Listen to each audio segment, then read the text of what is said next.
చాంగుబళ ఔరా అమ్మక చెల్ల ఆలకించి నమ్మడమెల్ల అంత వింత గాథల్లో ఆనందలారా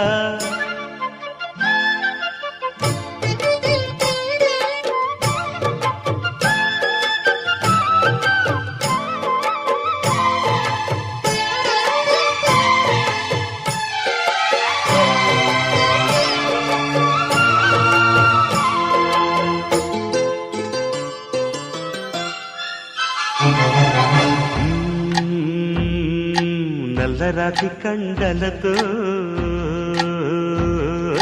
కరుకైన వాడే